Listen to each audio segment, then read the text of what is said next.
Halo, di sini kami dari kelompok 4 akan membahas materi mengenai unemployment.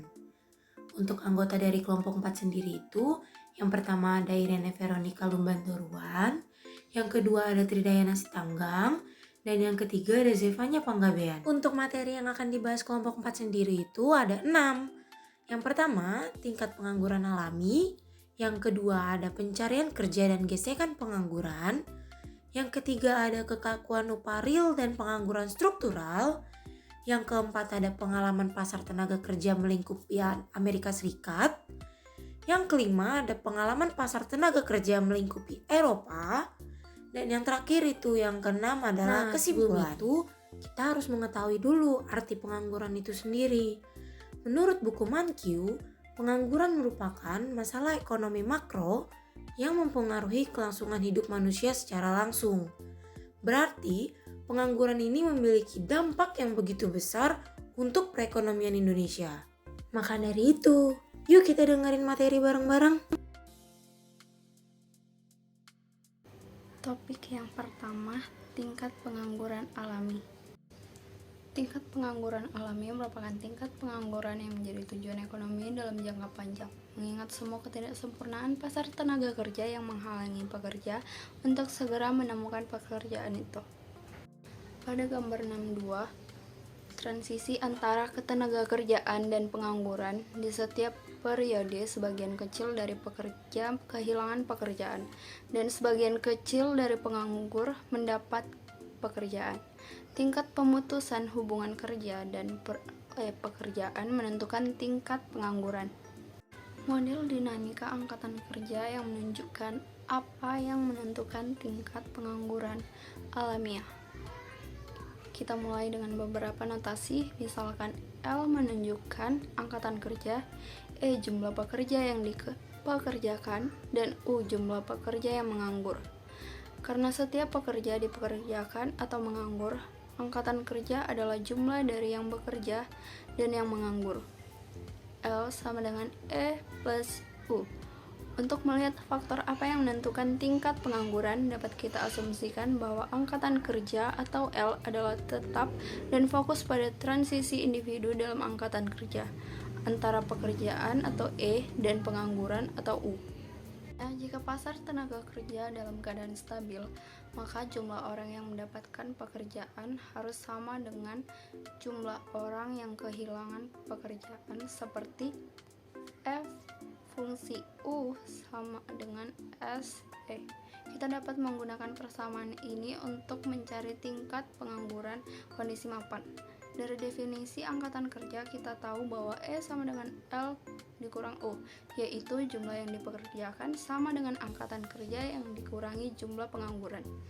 Jika kita mengganti L kurang U dengan E dalam kondisi tunak, kita dapat temukan fungsi U sama dengan S L dikurang U. Selanjutnya, kita membagi kedua sisi persamaan ini dengan L untuk mendapatkan F sama dengan U per L sama dengan S1 kurang U per L.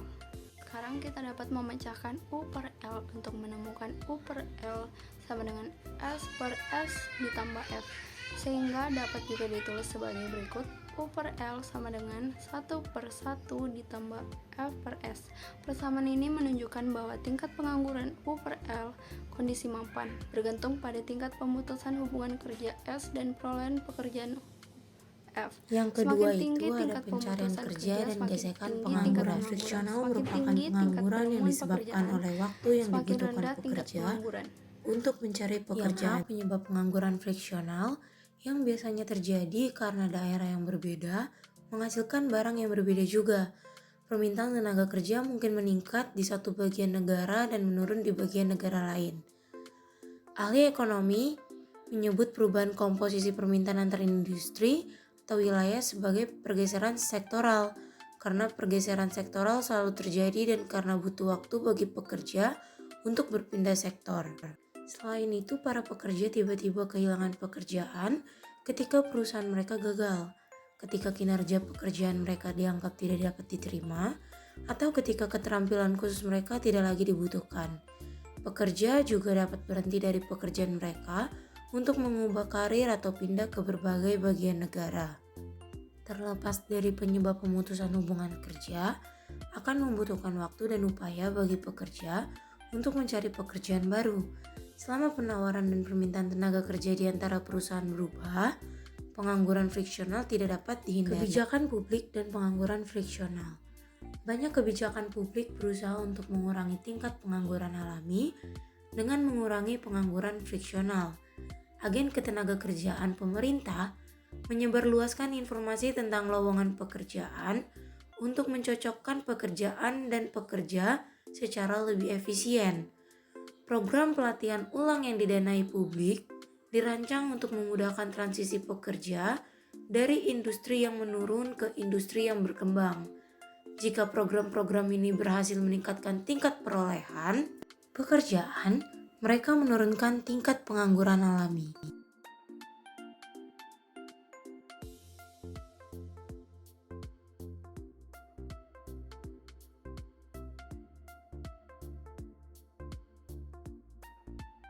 Yang ketiga yaitu kekakuan upah real dan pengangguran struktural. Kekakuan upah merupakan kegagalan upah untuk menyesuaikan ke tingkat di mana penawaran tenaga kerja sama dengan permintaan tenaga kerja. Gambar 63 menunjukkan mengapa kekakuan upah menyebabkan pengangguran. Ketika upah real berada di atas tingkat yang menyeimbangkan penawaran dan permintaan, jumlah tenaga kerja yang ditawarkan melebihi jumlah yang diminta. Perusahaan harus dengan cara tertentu menjatah pekerjaan yang langka di antara para pekerja. Kekakuan upah real mengurangi tingkat perolehan pekerjaan dan meningkatkan tingkat pengangguran. Pengangguran yang dihasilkan dari kekakuan dan penjatahan pekerjaan disebut pengangguran struktural. Ketika upah real melebihi tingkat equilibrium dan penawaran pekerja melebihi permintaan, mungkin mengharapkan perusahaan menurunkan upah yang mereka bayarkan. Pengangguran struktural muncul karena perusahaan gagal mengurangi upah meskipun pasukan tenaga kerja berlebih. Kita sekarang beralih ke 3 penyebab kekakuan upah ini. Undang-undang upah minimum, kekuatan monopoli serikat pekerja, dan upah efisiensi. Upah minimum. Ekonom percaya bahwa upah minimum memiliki dampak terbesar pada pengangguran remaja. Mereka berpendapat tidak hanya bahwa kenaikan biaya tenaga kerja akan meningkatkan pengangguran, tetapi juga banyak bahwa upah minimum tidak tepat sasaran. Banyak penerima upah minimum adalah remaja dari keluarga kelas menengah yang bekerja untuk membelanjakan uang tambahan daripada keluarga rumah tangga yang bekerja untuk menghidupi keluarga mereka. Banyak ekonom dan pembuat kebijakan percaya bahwa kredit pajak adalah cara yang baik untuk meningkatkan pendapat pekerja miskin. Kredit pajak penghasilan yang diperoleh adalah jumlah yang boleh dikurangi oleh keluarga pekerja miskin dari pajak yang harus mereka bayar. Berbeda dengan upah minimum, kredit pajak penghasilan yang diperoleh tidak menaikkan biaya tenaga kerja ke perusahaan dan tidak mengurangi jumlah tenaga kerja yang diminta perusahaan. Contoh studi kasus. Sekitar 76 juta pekerja Amerika dibayar per jam, mewakili 59% dari semua pekerja berupah dan bergaji. Dari para pekerja ini, 267 ribu dilaporkan mendapatkan upah persis seperti upah minimum yang berlaku, dan 1,5 juta lainnya melaporkan berpenghasilan lebih rendah. Upah yang dilaporkan di bawah minimum dimungkinkan karena beberapa pekerja dikecualikan dari undang-undang atau pekerja pengiriman surat kabar, misalnya karena penegakannya tidak sempurna dan karena beberapa pekerja membulatkan ketika melaporkan upah mereka pada survei. Pekerja berupah minimum cenderung kurang berpendidikan. Di antara pekerja yang dibayar per jam berusia 16 tahun ke atas, sekitar 22% dari mereka yang hanya memiliki ijazah sekolah menengah mendapatkan upah minimum atau kurang dibandingkan dengan sekitar 1% dari mereka yang memperoleh gelar sarjana. Serikat dan perundingan bersama. Penyebab kedua kelakuan upah adalah kekuatan monopoli serikat pekerja. Upah pekerja yang berserikat ditentukan bukan oleh keseimbangan penawaran dan permintaan, tetapi oleh tawar-menawar antara pemimpin serikat pekerja dan manajemen perusahaan. Seringkali kesepakatan akhir menaikkan upah di atas tingkat equilibrium dan memungkinkan perusahaan memutuskan berapa banyak pekerja yang akan dipekerjakan. Hasilnya adalah pengurangan jumlah pekerja yang dipekerjakan, tingkat perolehan pekerjaan yang lebih rendah, dan peningkatan pengangguran struktural. Serikat pekerja tidak hanya menaikkan upah, tetapi juga meningkatkan daya tawar buruh dalam banyak hal lainnya, seperti jam kerja dan kondisi kerja. Pengangguran yang disebabkan oleh serikat pekerja dan ancaman serikat pekerja adalah contoh konflik antara berbagai kelompok pekerja seperti orang dalam dan orang luar. Para pekerja yang sudah dipekerjakan oleh sebuah perusahaan, orang dalam biasanya berusaha mempertahankan upah perusahaan mereka tetap tinggi. Pengangguran, orang luar menanggung sebagian dari biaya upah yang lebih tinggi karena dengan upah yang lebih rendah mereka dapat dipekerjakan. Kedua kelompok ini mau tidak mau memiliki kepentingan yang saling bertentangan. Upah efisiensi. Teori efisiensi upah mengusulkan penyebab ketiga kelakuan upah selain undang-undang upah minimum dan serikat pekerja. Teori ini berpendapat bahwa upah yang tinggi membuat pekerja lebih produktif. Pengaruh upah terhadap efisiensi pekerja dapat menjelaskan kegagalan perusahaan untuk memotong upah meskipun pasokan tenaga kerja berlebih. Meskipun pengurangan upah akan menurunkan tagihan upah perusahaan, menurunkan produktivitas pekerja, dan keuntungan perusahaan. Salah satu teori upah efisiensi yang sebagian besar diterapkan di negara-negara miskin menyatakan bahwa upah mempengaruhi gizi. Pekerja dengan gaji yang lebih baik dapat membeli makanan yang lebih bergizi, dan pekerja yang lebih sehat lebih produktif. Sebuah perusahaan dapat memutuskan untuk membayar upah di atas tingkat equilibrium untuk mempertahankan angkatan kerja yang sehat. Jelas, pertimbangan ini tidak penting bagi pemberi kerja di negara-negara kaya seperti Amerika Serikat dan sebagian besar Eropa, karena upah keseimbangan jauh di atas tingkat yang diperlukan untuk menjaga kesehatan yang lebih baik. Teori efisiensi upah kedua, yang lebih relevan untuk negara-negara maju, berpendapat bahwa upah tinggi mengurangi perputaran tenaga kerja. Pekerja keluar dari pekerjaan karena berbagai alasan seperti menerima posisi yang lebih baik di perusahaan lain, berganti karir, atau pindah ke bagian lain negara. Semakin banyak perusahaan membayar pekerjanya, semakin besar insentif mereka untuk tetap bersama perusahaan. Dengan membayar upah yang tinggi, perusahaan mengurangi frekuensi berhentinya pekerjanya sehingga mengurangi waktu dan uang yang dihabiskan untuk mempekerjakan dan melatih pekerja baru. Teori upah efisiensi ketiga menyatakan bahwa kualitas rata-rata tenaga kerja perusahaan bergantung pada upah yang dibayarkan kepada karyawannya. Jika sebuah perusahaan mengurangi upahnya, karyawan terbaik dapat mengambil pekerjaan di tempat lain, meninggalkan perusahaan dengan karyawan inferior yang memiliki peluang alternatif lebih sedikit. Ekonom mengenali pemilahan yang tidak menguntungkan ini sebagai contoh seleksi yang merugikan, seperti kecenderungan orang yang dengan lebih banyak informasi, atau dalam hal ini pekerja yang mengetahui peluang luar mereka sendiri untuk memilih sendiri dengan cara yang merugikan orang dengan sedikit informasi atau perusahaan. Dengan membayar upah di atas tingkat equilibrium, perusahaan dapat mengurangi seleksi yang merugikan, meningkatkan kualitas rata-rata tenaga kerjanya, dan demikian meningkatkan produktivitas. Teori upah efisiensi keempat menyatakan bahwa upah yang tinggi meningkatkan usaha pekerja.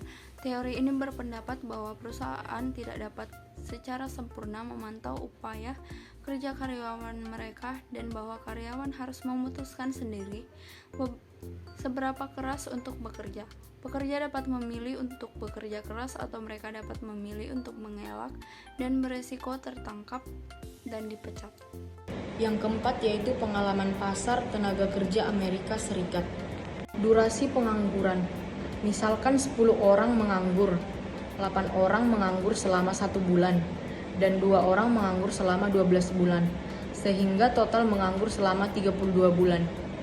Dalam contoh ini, masa pengangguran yaitu 80%-nya berakhir dalam 1 bulan.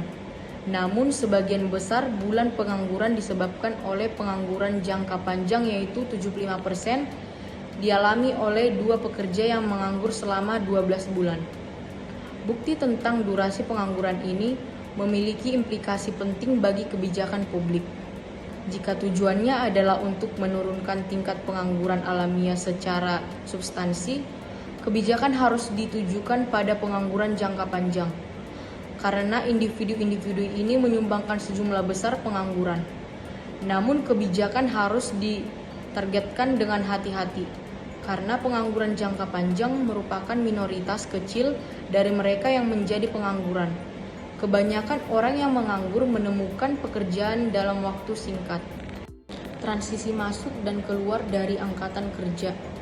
Faktanya, pergerakan masuk dan keluar dari angkatan kerja itu penting. Sekitar sepertiga dari penganggur baru saja memasuki angkatan kerja. Beberapa dari pendatang ini adalah pekerja muda yang masih mencari pekerjaan pertama mereka dan telah bekerja sebelumnya, tetapi untuk sementara meninggalkan angkatan kerja. Selain itu, tidak semua pengangguran berakhir dengan pencarian pekerjaan. Hampir setengah dari semua masa pengangguran berakhir dengan penarikan orang yang menganggur dari pasar tenaga kerja. Individu yang masuk dan keluar dari angkatan kerja membuat statistik pengangguran lebih sulit untuk ditafsirkan.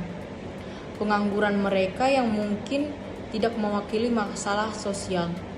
Beberapa orang mungkin menginginkan pekerjaan, tetapi setelah pencarian yang gagal, berhenti mencari. Para pekerja yang putus asa ini dihitung sebagai yang keluar dari angkatan kerja dan tidak muncul dalam statistik pengangguran. Meskipun pengangguran mereka tidak terukur, tetap saja itu bisa menjadi masalah sosial. Topik yang kelima, pengalaman pasar tenaga kerja di Eropa. Meningkatnya pengangguran di Eropa. Banyak ekonom percaya bahwa masalahnya dapat ditelusuri ke interaksi antara kebijakan jangka panjang dan kejutan yang lebih baru. Kebijakan jangka panjang adalah tunjangan yang murah hati bagi pekerja yang menganggur. Guncangan baru-baru ini adalah penurunan permintaan yang didorong oleh teknologi untuk pekerja tidak terampil relatif terhadap pekerja terampil. Diagnosis pengangguran Eropa yang tinggi ini tidak menyarankan solusi yang mudah. Mengurangi besar tunjangan pemerintah bagi para penganggur akan mendorong pekerja untuk keluar dari sedekah dan menerima pekerjaan berupa rendah. Namun hal itu juga akan memperburuk ketimpangan ekonomi sehingga masalah utama yang dirancang untuk ditangani oleh kebijakan negara kesejahteraan. Variasi pengangguran di Eropa. Tingkat pengangguran nasional berkorelasi dengan berbagai pasar tenaga kerja. Tingkat pengangguran lebih tinggi di negara-negara dengan asuransi pengangguran yang lebih baik, yang diukur dengan tingkat penggantian seperti persentase upah sebelumnya yang diganti ketika seorang pekerja kehilangan pekerjaan. Selain itu, negara-negara cenderung memiliki tingkat pengangguran yang lebih tinggi, terutama tingkat pengangguran jangka panjang yang lebih tinggi. Jika tunjangan dapat dikumpulkan untuk jangka waktu yang lebih lama, meskipun pengeluaran pemerintah untuk asuransi pengangguran tampaknya meningkatkan pengangguran. Pengeluaran untuk kebijakan pasar tenaga kerja yang aktif tampaknya menurunkannya.